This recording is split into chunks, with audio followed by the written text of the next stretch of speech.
Tchau! Você está no canal Anatomia com Romano e hoje mais uma aula com spoilers. Aula esta baseada no último vídeo do nosso canal no Instagram, Anatomia com Romano, o trígono lombocostal. Ok? Vamos lá então?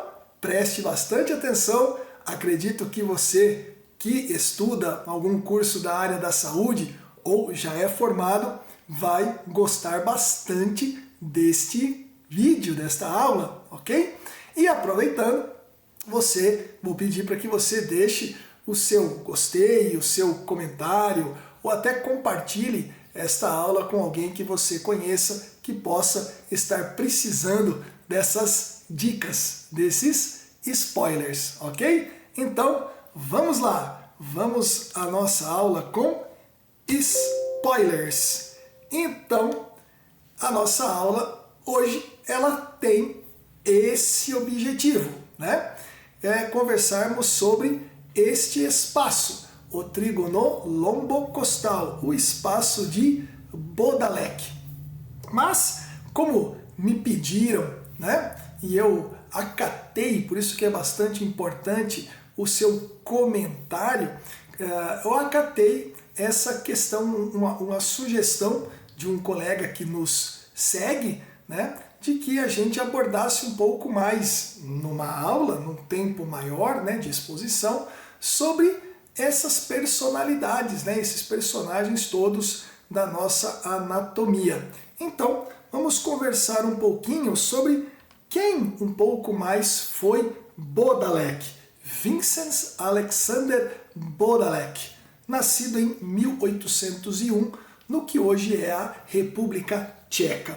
O que a gente poderia dizer mais dele, além do que um pouco a gente já abordou lá no canal, é esta publicação dele, feita em 1848, que aqui ele aborda o forame que mais de um século depois veio a ser conhecido como o forame de Bodalek, uma abertura congênita no diafragma na região posterolateral, entre as fibras costais e as fibras lombares, né, vertebrais ali do diafragma. Essa obra, obviamente em alemão, tem esse título bastante complicado, mas o título, como coloquei também lá nos comentários, né, fixados, algumas considerações sobre a origem da hérnia diafragmática congênita como contribuição à anatomia patológica das hérnias. E foi então nesta obra que ele descreveu esse forame, esta abertura congênita. Lembrando que é uma falha congênita, ok? Tanto à direita, mas principalmente à esquerda. E essa contribuição dele, essa dissecção dele, ele tinha esse fascínio por anatomia patológica, pelas más formações, é o que levou depois futuramente a abordagens cirúrgicas e ao tratamento das hérnias diafragmáticas nesta região posterolateral. Algumas outras curiosidades a respeito disso. Então aqui, como você pode ver, está ali nesse desenho esquemático, né, o forame de Bodalek, né? Forame este que é uma falha, como diz aqui, da fusão do diafragma na região posterolateral, que deveria se fechar durante o desenvolvimento fetal. Ele é uma falha da fusão da membrana pleuroperitoneal. Você sabe que o diafragma tem essa característica, né, essa curiosidade, por sobre ele temos a pleura parietal, mas inferiormente a ele o peritônio parietal. E essa pleura pleuroperitoneal tem essa fusão, né, com outros componentes do diafragma entre a 8ª e a 10ª semana de gestação. E quando esta região não se fecha, vem então a hérnia de Bodalek, né? Então você pode ali extravasar por esta região, principalmente à esquerda, né? E comprimir, por exemplo, o pulmão que está também em desenvolvimento. Olha só que interessante. Então, a importância clínica deste forame e desta hérnia, que é muito comum, infelizmente, na neonatologia, pode causar insuficiência respiratória grave. Por quê? Porque ela pode causar a hipoplasia pulmonar no feto, principalmente do lado esquerdo, que é mais acometido, porque lembrando que temos à direita o fígado, né, o lobo direito do fígado. Inclusive, por este lado esquerdo, você pode até ter a herniação do lobo esquerdo do fígado, assim como até o rim esquerdo também, passando por essa falha, né, na formação aí entre as fibras lombocostais, né, do diafragma. Algumas outras curiosidades sobre Bodalek, né? Esta hérnia ninguém entendia, até surgir Bodalek com o seu fascínio pelas más formações, né? E aí então, durante décadas, médicos encontravam aí órgãos dentro do tórax de bebês mortos e pensava que era alguma coisa pós-morte. Foi Bodalek o primeiro a dizer: isto acontece ainda no útero. Gente, estamos falando do século XIX, meados do século XIX, hein? Preste bem atenção nisso. Olha que característica importante aí de Bodalek. O resultado disso, uma revolução no entendimento das más formações. Bodalek é considerado um professor, né, foi considerado um professor extremamente respeitado, temido, né, em Viena e em Praga, onde ele estudou e também lecionou anatomia e patologia, foi reitor inclusive nesta universidade, era considerado um professor muito exigente, extremamente respeitado. Seus alunos temiam os exames práticos, olha lá. E aí as pessoas falam de mim ainda nas provas. Olha aqui, eu queria ver nessa época aqui com Vincenz Bodalek como deveria ser, onde ele cobrava detalhes minuciosos da dissecação. E não era só isso que ele fazia com os alunos, não, ok? Veja bem, ele fazia questão que os seus alunos dissecassem cadáveres estranhos. Por quê? Ele organizava sessões especiais que apresentavam, né, cadáveres, né, corpos que apresentavam anomalias raras, e ele dizia: é no erro que a natureza mostra seus segredos. Por isso que ele tinha esse fascínio por dissecar fetos, por dissecar recém-nascidos, para tentar encontrar essas falhas, né? Ok? Ele morreu sem saber o impacto que teria na cirurgia moderna, né? Não existia cirurgia neonatal na época. Ele morreu então em 1883, sem imaginar que um século depois, veja bem, só lá no século XX, que a sua descrição salvaria milhares de recém-nascidos por ano, né? Daí a grande importância de Vincenz Alexander Bodalek, né? Mas a gente sabe que além dessas questões das más formações, hérnias ocorrem em vários lugares, né? Podem ocorrer em vários lugares. Aliás, estamos numa sessão, né, de vídeos no Você Sabia e aqui nas aulas com spoilers de hérnias. Né? Já abordamos Morgagni, aí no diafragma também, e hoje abordando Bodalek. Virão outras nos próximos encontros. Por quê, Romano? Porque o diafragma, como o assoalho pélvico, né, que são o teto e o próprio assoalho, recebem fortíssimas pressões, né, intracavitárias. Pressões essas que eu costumo chamar de atos expulsivos, né? Nós temos atos expulsivos respiratórios, né? Tosse, o espirro, né? Temos atos expulsivos do sistema digestório, o vômito, atos expulsivos como a evacuação, a micção, o próprio parto, né?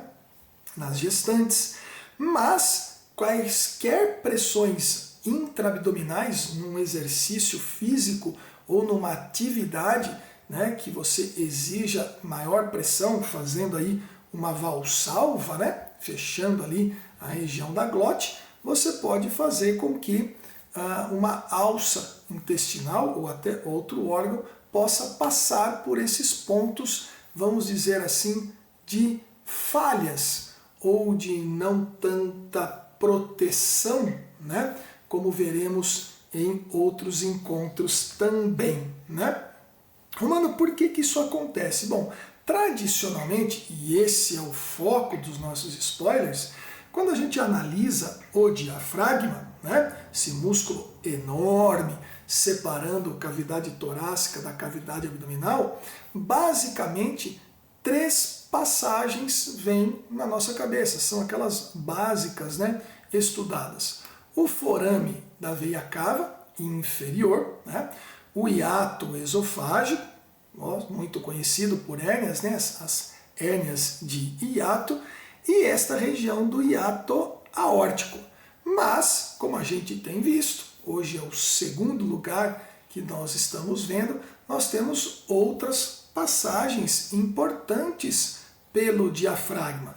Hoje conversaremos de algumas delas, mas tem que ficar claro para você que não são apenas o forame da veia cava, o hiato esofágico e o hiato aórtico, que são passagens ali entre o tórax e o abdômen ou do abdômen para o tórax, né? Além destas passagens, né, nós temos os outros 2 ligamentos arqueados, porque o hiato aórtico é formado ali pelos pilares direito e esquerdo do diafragma, aonde então se encontra o ligamento arqueado mediano.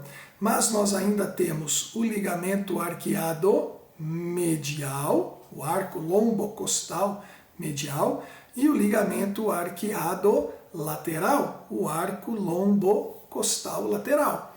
Observe que no desenho de Netter, ele também já coloca aqui as 2 regiões lombocostais, os 2 trígonos ou espaços lombocostais, a direita e a esquerda. Se formados completinhos, dificilmente teremos hérnia, mas é até comum, vamos dizer assim, comum, né?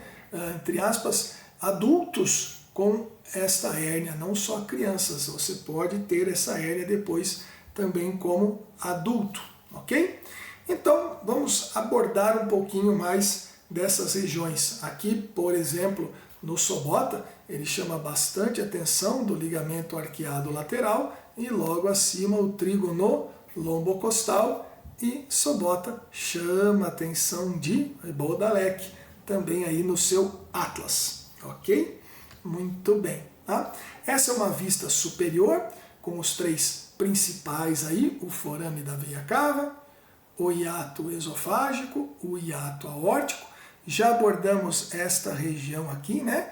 O trígono externo costal, o trígono de Morgagni, a hérnia anterior de Morgagni. Nesse desenho muito bonito de Sobota, de Netter, o forame da veia cava inferior, o hiato esofágico, o hiato aórtico. Note outras estruturas que estão passando por ali. Ali entre os pilares, entre também os arcos mediais. Quem que temos lá? Bastante importante. Temos lá, por exemplo, passando o tronco simpático, à direita e à esquerda. Temos também passando a veia ázigo e a veia hemiázigo. Temos aí também transitando os nervos esplâncnicos torácicos, os 3, o maior, o menor e, quando existe, o mínimo, também passa por esses espaços. E junto ali da aorta passa também o ducto torácico. Olha lá, você sabia quantas estruturas transitavam aí entre tórax e abdômen? Depois vamos ver uma outra imagem, uma outra perspectiva para isso também, ok? Então é só para que a gente tenha essa noção, né, um pouco mais ampla de que não são apenas esses três clássicos, né, as três passagens maiores, vamos dizer assim, aí no abdômen, no diafragma. Então, para voltarmos a conversar sobre essas passagens, vamos ver todas essas possibilidades então. De novo, o forame da veia cava, o hiato esofágico, o ligamento arqueado mediano, com os dois pilares do diafragma, formando o hiato aórtico. Ainda o ligamento arqueado medial, o ligamento arqueado lateral, pelo medial passando principalmente o psoas maior, pelo lateral passando principalmente o quadrado do lombo. Aqui ainda a presença dos dois trígonos lombocostais. Como a parede anterior foi retirada, nós estamos vendo aqui a parte external e a parte costal da abertura de Morgani, para a passagem ali da artéria torácica interna, virando a artéria epigástrica superior. Mas aqui, no Prometheus, ele já chama a atenção aí do trígono externo costal, a fenda de Larrey, o espaço de Larrey ou de Morgani, Morgani-Larrey. Chama a atenção também do trígono lombocostal de Bodalek, os ligamentos arqueado medial, lateral e o mediano, o outro trígono do lado direito, tá? Então todas essas aberturas, ok? Lembrando que essas aberturas são formadas pelas aí origens, né, do diafragma, né, ao longo da sua origem external, da sua enorme origem costal, da sua grande origem lombar à direita, lombar à esquerda, com seus dois pilares, né? E note no desenho, muito pertinente, que a hora que eu retiro o psoas e retiro o quadrado do lombo, que estão aqui, destes dois lados aqui, a gente então entende como podem ser essas passagens, né? Aí pelos arcos, né? Diafragmáticos, ok? Então, para fechar todas essas possibilidades, né? Aqui estão todos eles bem descritos no Prometheus. O trígono externo costal, que já abordamos aqui numa aula com spoilers. Depois, o forame da veia cava, o hiato esofágico, o hiato aórtico e hoje os trígonos lombocostais, o espaço de Bodalek. Além, ele poderia ter complementado aqui os arcos medial e lateral, direito e esquerdo, porque o mediano é o próprio hiato aórtico. E note duas pequenas marcaçõezinhas que estão aqui de cada lado. O que transita por aí, Romano? Os nervos esplâncnicos torácicos, maior, menor, veia ázigo, veia hemiázigo, o próprio tronco simpático, às vezes o ducto torácico, que normalmente passa junto com a aorta, transitam por esses pequenos espaços, como aqui demonstrado no Sobota. Então está lá o nervo esplâncnico maior, torácico maior, o nervo esplâncnico torácico menor, a veia hemiázigo, a veia ázigo, ok? E lá no fundinho você está olhando o tronco simpático. Lá atrás da aorta, não sei se você percebeu, eu vou ampliar para ver se você enxerga. Quem é essa estrutura que está aqui, ó, verdinha, aqui atrás da aorta? Isto aqui é o ducto torácico, olha lá, passando juntamente com a aorta no hiato aórtico. Você tinha ideia de quantas estruturas passavam por aí, né? E esses lugares todos, note aqui também no hiato esofágico a presença dos dois troncos vagais, né? Anterior e posterior, passando. Aqui também nesse aumento, que a gente já fez a abordagem aqui no curso, né, nas aulas com spoilers, o trígono externo-costal está aí, olha lá, ok? Com a artéria torácica interna, né, o ramo anterior do nervo frênico passando por aí, a veia também, nesse espaço externo-costal. Muito bacana este desenho de Sobota, aqui numa outra edição, né? Ele traz, inclusive, a importância mostrada em negrito, né? Ele traz a importância mostrada em negrito, né? A parte costal do diafragma, o seu centro tendíneo, a parte external, né? Olha o trígono externo-costal e as estruturas todas que transitam por aí, o hiato esofágico, lá, o tronco vagal anterior e posterior, o trígono lombocostal, traz os ligamentos arqueados, medial e lateral, e vai chamando atenção em todas as estruturas. O tronco simpático, o psoas maior, o quadrado do lombo, o esplâncnico torácico menor, o esplâncnico torácico maior. Só sinto falta que ele também nessa edição nova não coloca aí o ducto torácico, né? Mas o néter, meus alunos dizem assim, Romano, por que você gosta tanto do néter? E aí vem essas condições, né?